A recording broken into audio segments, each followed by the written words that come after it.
everybody. It's now week 11 of this 2021 NFL season. And in the AFC, it's the Tennessee Titans in first place at 8-2 and on a roll, finding a way to get it done without their big tailback. And in the NFC, it's the Packers and Cardinals at the top at 8-2. However, the Packers beat the Cardinals head-to-head. So by virtue of that, the Packers are number one. Do you all envision a Super Bowl between the Titans and the Packers this year? Your silence speaks louder than your words. Welcome to the November 17th Father, Son, and Holy Sport weekly podcast. I'm G-Man from Columbus, Ohio. That's T-Money out there in 49er country, San Francisco. What's up, T-Man? Not much, man. We had to skip a week because unfortunately I had to go be in Hawaii. I know it was horrible. It was just so rough, but glad to be back. I missed watching some football games, but I can't wait to dive in this week. Birthday boy. Happy birthday to you, man. That's awesome. Thank you, glad sir. You had a great time, man. Hey, like my background, Saquon is back, baby. Saquon All right. Starting this week. All you Saquon lovers, I'm with you this week. Hey, T, let's get to our trivia of the week. It's right in front of you. Where we try to stump T-Money, and you guys can answer this question. T-Money going to college football for the trivia of the week. Here's the question for you, man. Will Anderson from Alabama leads the nation with 12 and a half sacks this year?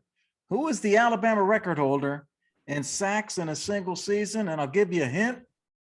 He later set an NFL record with 7 sacks in a single game for the Kansas City Chiefs. You got an idea on that, man?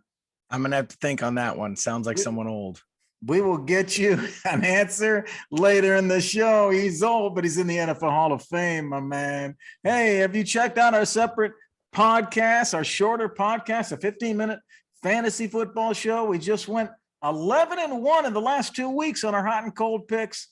And we got the T-Ross Chug and Chant coming for you live and a separate 5-minute podcast. Check those out wherever you watch your podcasts. We'll help you win your league. And hey, man, we just like to have fun. Hey, y'all, if you like what you're seeing every week, press a like and subscribe. We're on YouTube, Spotify, wherever you watch your podcasts. Look for our name at Father, Son, and Holy Sport. Yeah, don't forget to click that like and subscribe button. And let's dive into the Ross rundown here. First of all, the Chiefs, dominating performance versus the Raiders. Are the Chiefs back, Gary? I mean, it's one simple question. Hey, you always try to put G-Man in the box, and you know you can't put G-Man in the box. You can't put G-Man in the box. He's too much energy, man. Hey, we're going to find out this week if the Chiefs are back.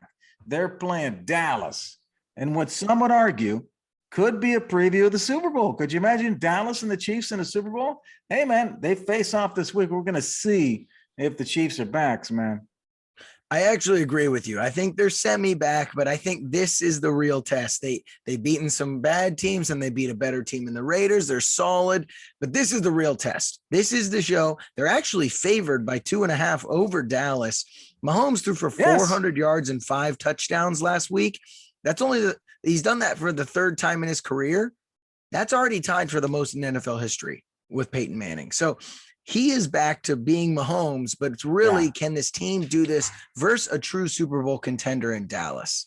That's going to be great to see. Hey, let's move on to another team, another big team. Talking about the LA Rams, they were big name going into the year.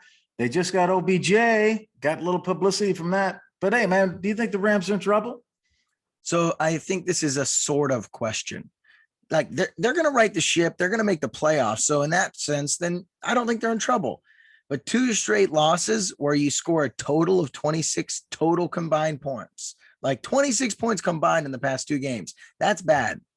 But I think this is a coaching problem. And I know Sean McVay is the darling of the NFL, but the talent is there. And McVay is undefeated going into halftime when he has a lead, which is great. When his scheme works, his scheme works. But he's below 500 when he's not leading at halftime.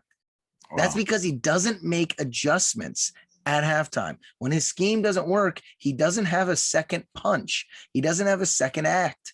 And it's starting to bite him in the butt here versus teams that are getting used to how he coaches and how he schemes up plays, how this defense works, which isn't as elite as it has been in the past. And I think it's more coaching than it is talent. Well, that's an interesting aspect. It's interesting that you say that. Maybe it is that a little bit. And why does he not kick that field goal in a close game? He tries to fake a field goal when it's an automatic 3 points and puts them in within striking distance right before half, and the guy fakes a field goal. So that was ridiculous. Coaching decisions. Rams are on a bye this week. Next Sunday, though, man, they travel to Green Bay for a big-time showdown right there. Yeah, it's going to be interesting. So we'll see what they're going to do. I think they right the ship, though. The other one, though, the Browns, man, they go play the Patriots and they get absolutely mollywopped. Baker Mayfield actually leaves the game, but it was already 38-7 at that point. What's up with the Browns? Like, what do we make of them now after thinking they might be Super Bowl contenders to start this year? They lose 45-7. They're in last place in the AFC North with a 5-5 record. No one expected them to be 500. Okay. They got to figure this thing out. They have a 30% chance of making the playoffs now. These guys are sinking fast and they got to figure it out. Now I just read Myles Garrett's blaming the coaches. So it's not just OBJ, man. All you guys getting on OBJ, who's now with my Rams. Wait, Myles Garrett's not complaining about the coaches, man. There's something messed up in that locker room, team, honey. Yeah, I mean, this just sounds like the Browns being the Browns somehow. Like they have so much talent. They have the best run game in the league, best offensive line, one of the best DNs, a solid secondary, and they can't close out games. And that might be coaching, that might be culture, but I think these guys know that they're talented. And so when that happens, you start pointing fingers at the coaches because you know that we have the talent to win these games. And they were more talented than the Patriots at every position. I would say Baker Mayfield is better than Mac Jones. Mac Jones only had 190 yards passing. Let's pump the brakes on him.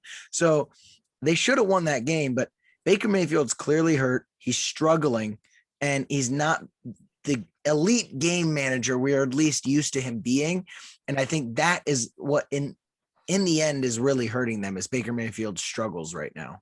Seems like we've been talking about the Browns every week. We said several weeks ago that everything was out in front of the Browns. It's still out in front of them. They're 1-1 in their division. So they've got everything out in front of them still. They have Detroit coming to town this week. The Browns are favored by 11. They should get that. And then the following 2 weeks, they play the Ravens back-to-back. First in Baltimore, then back in Cleveland, 2 consecutive weeks.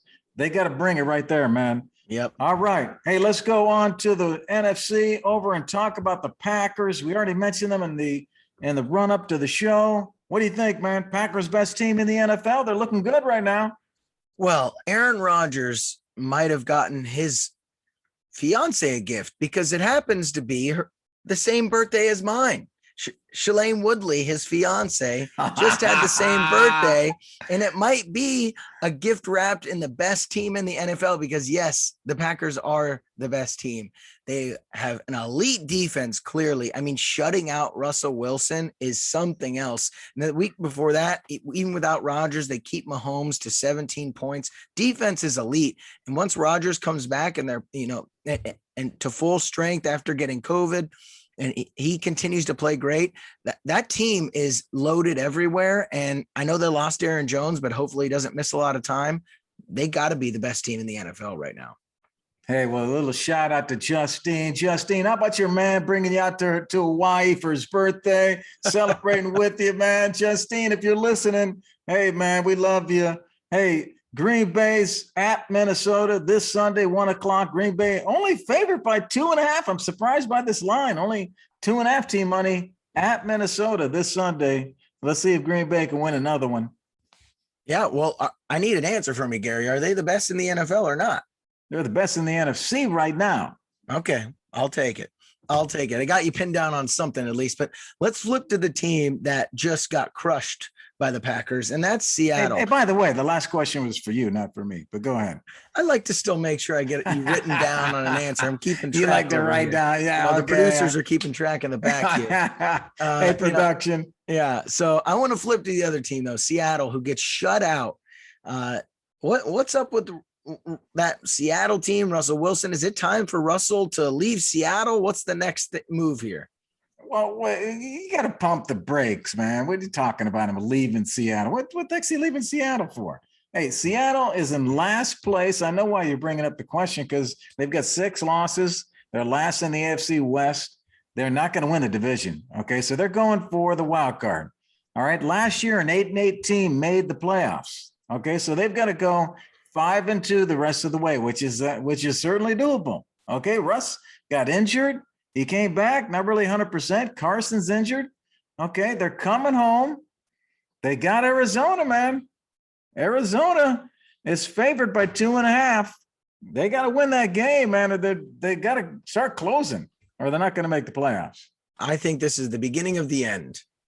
I think this is getting ugly. I think Russell Wilson doesn't want to be there. What's Russ leaving for? What's wrong with Russ? Why is he leaving? First shutout of his career in 150 starts. I think either Pete Carroll or him has to go. I think I think this era of the Legion of Boom and Russell Wilson, I think you got to give the keys to Russell Wilson, or you got to flip him somewhere else. He doesn't want to be there. He already expressed that over the summer. I think it's the beginning of the end here. I don't know. I didn't see him express that. I know there was some tension, and Russ said everything was cool. So now all of a sudden they're losing, and Russ is not happy. Russ is not playing well. He's not. The offensive line is horrible. Okay, but he's not playing well as he has in the past. I think he's having trouble too. Hey, man, let's move on to the Panthers. Let's talk about the Panthers and Cam, man. How about Cam bringing it out there for Carolina, man? What do you think? Can he turn him around? So I'm going to say yes and no to this question, because I do think Carolina can make the playoffs. I think there's a ton of talent on this team. If they somehow get the quarterback right here, or get Aaron Rodgers or Deshaun Watson or Russell Wilson next year, they're going to be a Super Bowl contender. There's talent everywhere, but I think they can make the playoffs. Yes. But like turn around the Panthers in the sense that they could win a playoff game and be a contender. No. He brings that leadership. He brings that dynamic energy that only Cam can do. Plus, the timing's perfect. Christian McCaffrey coming back at the same time. Yeah. Pair those two guys together, man, they get a big win. And Washington, the football team, travels to Carolina this Sunday at 1:00. Carolina's favored by 3.5. And so they could win another one right here. So could be on their way. Hey, let's move to the Ross v. Ross and expand upon the Titans. And let's talk about the Titans in that AFC. We said they were the top team right now, but can they take the next step, T-Money, and be a Super Bowl contender? Can they contend in that last game? What do you think, man? I mean, I know they're 8-2. And fun fact, they have the easiest remaining schedule in the NFL. So that's great for them. They could easily get the 1 seed here. But no, they're not a Super Bowl contender, not without Derrick Henry. And there's a chance he could come back, in the playoffs. But if he's not back, that's a no. I mean, Ravens, Chiefs, and Bills, give me any day over the Titans. And then after that, like the Patriots look scary right now. There's other teams in there that scare me just as much. Do I trust Ryan Tannehill? No. I like the Chargers. I like the Bengals. I like the Steelers. Like all those guys are in there. I just think Ryan Tannehill is not going to be the guy that carries you to a Super Bowl. Yep. That's right, man. I'm kind of in the same league as you are. Look at last year. They were the 4th ranked team. Right now they're ranked number 1. We'll see where they finish. They were the 4th ranked team. They got knocked out in the first round by the Ravens. The Ravens got beat by the Bills. The Bills got beat by the Chiefs. All those same teams, they got to get through. Yeah. And their offense and defense both rank in the middle of the pack. If you look at their offensive average, they're averaging 347 yards a game. They're giving up 367 yards a game, where the Ravens and the Bills are like in top categories in those.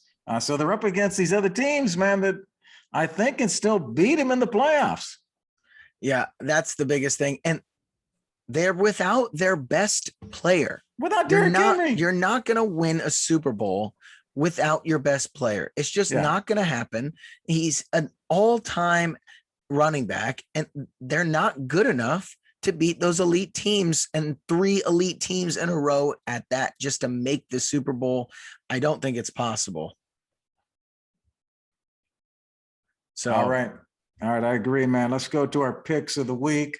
Moving to our picks of the week. G-Man, 74% accuracy against the spread this year. Come on, you ESPN analysts. You come on. Let's go, Bear. You want to run with me, Bear? Come on, man. I'll tackle you, bro. I will tackle you, Bear. Hey, let's go to the lock pick of the week. Let's go to G-Man's pick for lock pick of the week. Let's go to Highmark Stadium in Orchard Park, New York. Sunday at 1:00. It's going down. We were just talking about the playoffs. Colts at the Bills. Do you remember that? AFC wildcard last year. The Bills beat them by 3. How's the Colts getting 7.5 in this game? Buffalo didn't cover that day. They have failed to cover in 3 of their previous 4 games this year. They did not cover. Indy has won 4 of the last 5. They lost only to the Titans by 3 points. So give me 7.5, baby. I'll take the Colts plus the 7.5 to keep it tight at Orchard Park. All right. I just never question you anymore. I just move on because I am not even close to your win percentage. My lock pick of the week, though, Packers. We talked about this earlier. I don't know how they're only 2.5-point favorites versus the Vikings. I know it's at Minnesota, and Minnesota is a solid team. Kirk Cousins has only 2 interceptions on the year, best touchdown to interception ratio in the league, but the Packers defense is great, even if they don't get turnovers, and Aaron Rodgers and Devontae Adams are going to shred that defense. So I think the Packers are going to run away with this thing. The best team in the NFL versus a mediocre team. How are you only getting 2.5 points? Yeah, I don't get that 2.5. That sounds good to me too. Hey, let's go to the dog lock. G-Man, 5 of the last 6 dog locks have won the game outright. We're going this week to Lincoln Financial Field in Philadelphia. It's New Orleans coming into town. New Orleans getting 2 points. It was at 2.5. It's now down to 2. Why? Because New Orleans is probably going to win this game, man. New Orleans plus 2. They're the league best, 11-3 straight up and 12-2 against the spread as an underdog over the last 3 years. The Eagles, on the other hand, 0-4 straight up and 1-3 against the spread at home this season. I'm going with the Saints here, man. I think they got what it takes to win this game. Give me the Saints and the points. All right. I like it. I try. Your dog locks have been crazy. For those of you who don't know the dog locks, these are underdog picks that we think could win the game, and so you could bet the money line if you're confident, but that should at least beat the spread. Mine is going to be the Seattle getting 2.5 versus the Cardinals. And the only reason I'm taking this, Arizona getting 2.5. Or that's what I'm saying. 2.5. The Cardinals are favored. The only reason I'm taking this is because I do not think Kyler Murray is going to play in this game. So if he doesn't, give me the Seahawks to win this game. And I would bet it now because you're getting the points versus Seahawks. That's right. You're right. Yeah, right. Seattle's getting the 2.5. You're right, man. All right. Hey, good pick. I like that. I want to see what happens there in that game. It's a big game. Let's see what goes down. There's some big games this weekend. I can't wait to see some of these teams go at it. Let's go on to the Wound-Wise Trivia of the Week. We talked about it earlier in the show. Wound-Wise is a patented mobile imaging and analytics software app that is used by leading physicians and nurses caring for people with chronic and surgical wounds. Just download the app from the App Store. You're ready to go. Learn more at woundwiseiq.com. All right, man. Let's see if you or any of our fans out there, we love you, fans. Can you beat T-Money? All right, here's the question. Will Anderson from Alabama, he leads the nation with 12.5 sacks so far this year. Who's the Alabama record holder in sacks in a single season? And the hint is he later played for the Kansas City Chiefs, set an NFL record with 7 sacks in one game. Can you think about that? How many guys you know have had 7 sacks in one game? Well, this guy did it. Who is that guy, T-Money? I have absolutely no clue. He was probably born. He was probably playing before I was born. So well, I that think is probably this true. is a cheap shot. You What? know, at What my are you talking age about? here, Cheap shot? it's I a gave cheap you a shot hint. at my age here. I You know, gave just you to bring up, the fact that I turned 30. You want to Oh bring this up? my Hey, he God. was playing before you were Oh born. my That's how God. old That's you are, great. Tyler. That Oh my is God! Just true. say some guy from the '80s and let's move on. So I don't have to talk about this It this actually is subject true. anymore. It is a guy from the 80s. I'm sure it is. His name is Derek Thomas. Do you recognize Yeah, I know that name? Derek Thomas. Do you know him? Yes. Derek Thomas. Hey, Derek Thomas was unbelievable. Derek, look at the Alabama history. I told you that Will Anderson has 12 and a half sacks this year. You know how many sacks Derek Thomas had in 1988? 26. 27. Oh, that's a good guess. 27. And guess what? He was not. You look at the Heisman voting that year, he was number 10. Okay. He Crazy. blew out the record. His record still stands today. In fact, they didn't even track sacks back then. So if you look at the record books, they started in like 2000. You might not even see him, but he had 27. But anyway, he was not the top defensive guy for the Heisman voting that year. Do you know who beat him in the Heisman voting as a defensive player? Deion Sanders. Oh, Deion. Okay. Deion was a defensive back, kick returner at Florida State. He finished 8th in the Heisman. Derek Thomas was 10th. And right now, if you look at the Heisman voting for this year, Will Anderson is the top defensive guy, and he's 11th. He's 11th right now. Crazy. So Will Anderson, Alabama, big weekend this weekend. They play Arkansas, and they're favored by 20 against Arkansas. They play Saturday at 3:30. Alabama's averaging 45 points a game with Bryce Young at the helm and Will Anderson on the defense. A lot of guys think Will Anderson team money might make it to New York City for the Heisman voting. Let's see if he has a big game here. But if the Alabama wins this week, they make the SEC championship game against Georgia. We'll see what happens. What do you think? What do you think about the game, man? I think they're going to crush Arkansas. There's not much to it. Ah, man. It's going to be a massacre. Well, and Alabama's in the championship against Georgia, and it's all going down because it'll be settled Saturday afternoon. All right, man. Hey, we hope y'all love the show.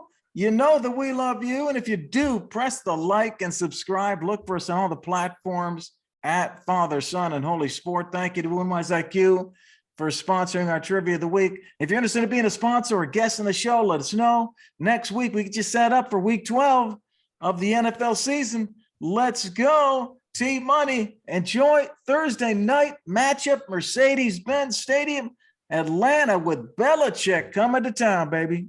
All right. Going to be a great matchup. Let's see if Patriots can keep rolling. I'll talk to you soon, G. Peace.